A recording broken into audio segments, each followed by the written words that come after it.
নমস্কার, আমি দেবজ্যোতি আর আপনারা দেখছেন অর্থনমিক্স আমার ইউটিউব চ্যানেল। আজকের এই ভিডিওটিতে আমরা জেনে নেব ফ্রান্সের গোল্ডেন মুভ সম্বন্ধে। কেন ফ্রান্স তার গোল্ড রিজার্ভকে আমেরিকা থেকে নিজের দেশে প্যারিসে মুভ করেছে। On the dominance, let's say, on China, or we don't want to be too much exposed to the unpredictability of the US? আসুন পুরো ব্যাপারটা গল্পের মাধ্যমে ডিকোড করা যাক। প্রথমে বুঝে নিতে হবে যে সেন্ট্রাল ব্যাংকের গোল্ড রিজার্ভ এর ইম্পর্টেন্স কী। কারণ এটা একটা হেজিং হিসেবে ইউজ করা হয় এবং এর পোর্টফোলিওতে স্পেশালি ইউএস ট্রেজারি বন্ড যেগুলো থাকে, এবং এই প্রত্যেকটা দেশের কাছে কিন্তু এই রিজার্ভটা আছে, কিন্তু সব দেশের রিজার্ভ তার নিজের দেশে নেই। এটা সবথেকে বড় ইম্পর্টেন্ট। যেমন ইন্ডিয়ার যদি আমি ধরে নিই, ইন্ডিয়ার যে গোল্ড রিজার্ভ সেটা কিন্তু লন্ডনে ছিল। 2-3 বছর আগে সেটাকে রিপ্যাট্রিয়েট করে দেশে আনা হয়েছিল। সিমিলারলি ইউরোপিয়ান যে দেশগুলো রয়েছে সেই দেশগুলোর যেই গোল্ড রিজার্ভ সেটা কিন্তু এখন আমেরিকার কাছে ছিল। দ্বিতীয় বিশ্বযুদ্ধের পর থেকে, বা যেহেতু ইউরোপকে অ্যাজ আ রাশিয়ার থ্রেট হিসেবে ধরা হয়, তার জন্য তাদের যে গোল্ড রিজার্ভ সেটা আমেরিকার কাছে ছিল।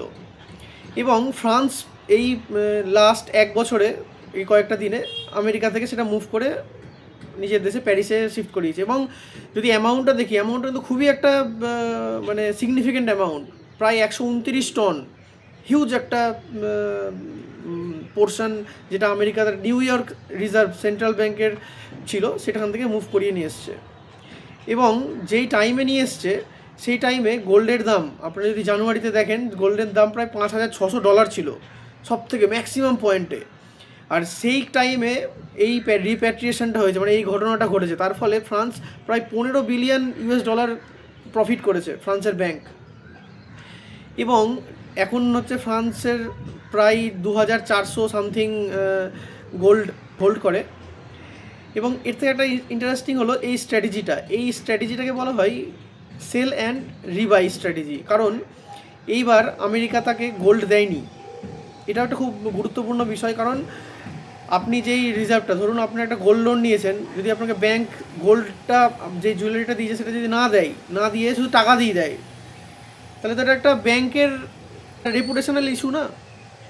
সিমিলারলি ফ্রান্সের রিজার্ভ সেন্ট্রাল ব্যাংকের সোনা যখন আমেরিকার কাছে ছিল, ফ্রান্স যখন বলল যে আমার সোনাটা আমাকে রিটার্ন করো, আমার দেশে রাখবো, এবার আমেরিকা কী করলো, তাদেরকে কিন্তু সেই পুরনো সোনাটা দেয়নি, তাদেরকে নতুন ডলার দিয়েছে। মানে তাদেরকে ডলারে পেমেন্ট করেছে। এবং এই ডলার দিয়ে তারা লন্ডন যে বুলিয়ান মার্কেট, সেখান থেকে হচ্ছে গোল্ড বার কিনেছে। এবং এর ফলে ফ্রান্সের 3টে জিনিস হয়েছে। নাম্বার 1, যে তারা গোল্ডে পেমেন্ট করেছে, এবং ফিজিক্যালি তার যে লজিস্টিক কস্ট আমেরিকা থেকে মুভ করা, সেই কস্টটা বেঁচে গেছে। 2 নম্বর, পুরনো যে সোনা তাদের হোল্ডিংয়ে ছিল সেটা হচ্ছে লো গ্রেড ছিল, লন্ডন থেকে তারা হাই গ্রেড গোল্ড পেয়েছে, তার মানে তাদের কোয়ালিটি অফ গোল্ড অনেক ভালো হয়ে গেছে। 3 নম্বর, এই যে গোল্ড যে আমেরিকা দিল না, তার ফলে কি হলো, গ্লোবাল যে ট্রাস্ট আমেরিকার কাছে কতটা গোল্ড রয়েছে, এটা কিন্তু কোশ্চেন তৈরি হয়ে গেছে। এবং ওয়ার্ল্ড এখন টুয়ার্ডস ডিডলারাইজেশন, মানে আমেরিকার ডিপেন্ডেন্সি কমানোর জন্য ডিডলারাইজেশন দিকে মুভ করছে। তার মানে একটা খুব ইম্পর্ট্যান্ট একটা স্ট্র্যাটেজিক উইন্ডো হতে চলেছে আদার্স যে কান্ট্রিগুলো রয়েছে তাদের জন্য, স্ট্র্যাটেজি মেকিং করার জন্য, জিওপলিটিক্যাল ডিসিশন মেকিং করার জন্য, ফরেন রিলেশন বিল্ড আপ করার জন্য। এবার ইতিহাস কী বলছে একটু জেনে নেব। কারণ ফ্রান্সের এই মুভটা আগেও হয়েছিল, প্রায় 1960-ষাটের দশকে।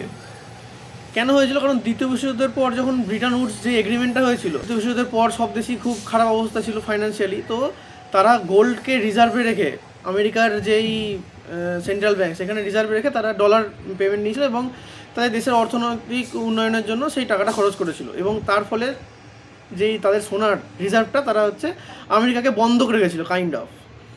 তো এবার কি হয়েছিল, 1960-এর দশকে তখনকার তৎকালীন যে প্রেসিডেন্ট চার্লস ডি গল, তো উনি কী করে বলেছিলেন যে না, আমরা আর এই এগ্রিমেন্ট মানছি না, আমরা আমাদের গোল্ডটাকে আমাদের দেশেই শিফট করে দাও।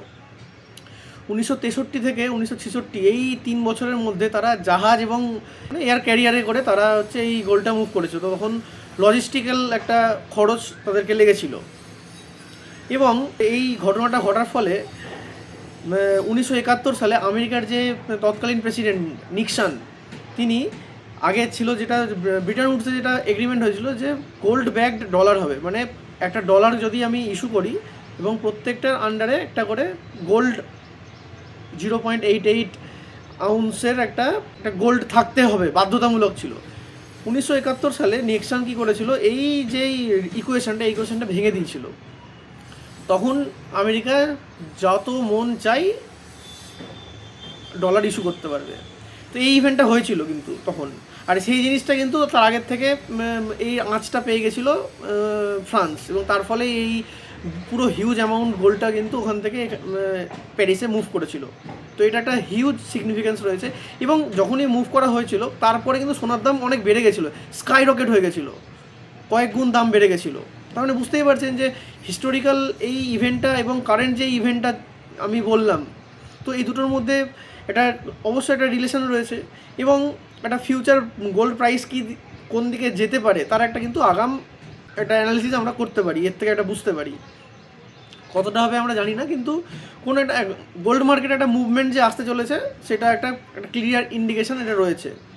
এবং অবশ্যই আমরা যদি এখন দেখি আমেরিকার মার্কেটে, আমেরিকা এখন হিউজ ডেট, হাইয়েস্ট ডেট নিয়ে বসে রয়েছে, জিওপলিটিক্যাল আনসার্টেনটি, সব দেশের সাথে যুদ্ধ করছে, এটা ডিডলারাইজেশনের একটা এনভায়রনমেন্ট তৈরি হয়েছে, স্যাংশন, এই দেশকে সেই দেশকে স্যাংশন করে দিচ্ছে যারা যাতে বিজনেস না করতে পারে, ট্রেড না করতে পারে। তো গ্লোবাল একটা রিঅর্ডার একটা ক্রিয়েট হওয়ার চেষ্টা হচ্ছে এই আমেরিকার এই শাসন থেকে একটা মুক্তি পাওয়ার জন্য। তো গ্লোবাল একটা হিউজ একটা মুভমেন্ট তৈরি হয়েছে, এবং এই ছোটো ছোটো যেই ডিসিশান বা ছোটো ছোটো যে স্ট্র্যাটেজিক মুভমেন্ট, এগুলো যদি আমরা খুব ট্র্যাক করতে পারি তাহলে আমাদের জন্য, আমাদের ওয়েলথ ক্রিয়েশনের জন্য একটা খুব ভালো উদাহরণ হতে পারে।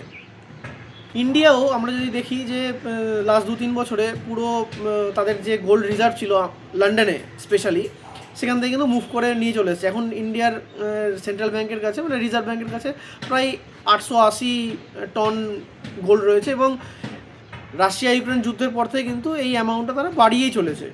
সিমিলারলি চায়নার ক্ষেত্রে, চায়নাও তারা হচ্ছে এই এপ্রিল যদি ধরি তাহলে লাস্ট 17 মাস ধরে কিন্তু তারা তাদের গোল্ড হোল্ডিং বাড়িয়ে চলেছে। এবং এই যে ফ্রান্সের এই মুভমেন্ট, এটাকে একটা স্ট্র্যাটেজিক উইন্ডো হিসেবে তারা দেখছে, কারণ তারাও চাইছে যে ডিডলারাইজেশন হোক পৃথিবীতে, ডলার ডমিনেন্স কমুক, আমেরিকার ডমিনেন্স কমুক, অন্য কারেন্সিগুলো ফ্লারিশ হোক। তো এটা তাদেরকে একটা স্ট্র্যাটেজিক মুভমেন্ট, স্ট্র্যাটেজিক একটা অ্যাক্সিলারেটর হিসেবে তারা এটা দেখছে। এবং তার সাথে হংকংকে, চায়নার যে মেন হাব, হংকংকে as a global futuristic gold trade and store হিসেবে তারা ভাবছে। এবং এতে নতুন যে টেকনোলজি, ব্লকচেন, এআই, এসব ইমপ্লিমেন্ট করে একটা গ্লোবাল রিডিফাইন্ড রিস্ট্রাকচার ওয়েতে একটা ফাইন্যান্সিয়াল হাব হিসেবে বানানোর চেষ্টা চলছে।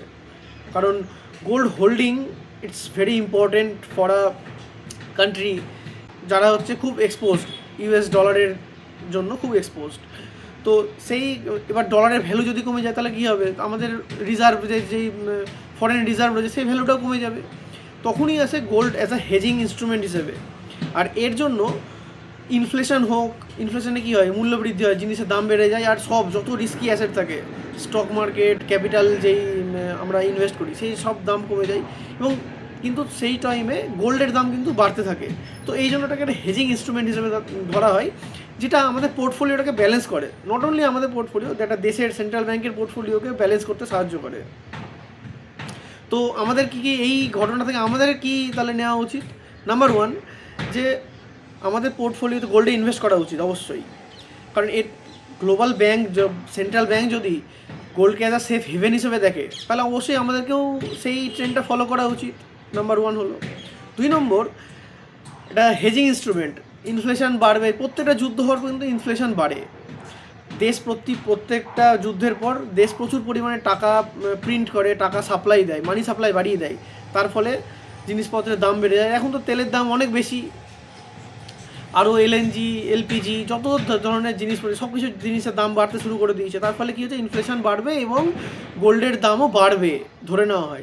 তার জন্যই আমাদের পোর্টফোলিওতে একটা গোল্ডের পোর্শন রাখা উচিত। ভিডিওটি ভালো লাগলে অবশ্যই লাইক করবেন, সাবস্ক্রাইব করবেন, এবং কমেন্টস বক্সে কমেন্ট করে জানান আপনাদের কেমন লাগলো এই ভিডিওটি। আর এই ভিডিওটির মূল উদ্দেশ্যই হচ্ছে যে গ্লোবাল যেই ট্রিগারগুলো রয়েছে সেই ট্রিগারগুলো আমাদেরকে ডেলি লাইফে ডিসিশন মেক করতে কতটা সাহায্য করবে, আর এই জন্যই আমার এই ইনিশিয়েটিভটা। আশা করি আপনাদের এই ভিডিওটি ভালো লেগেছে। Thank you.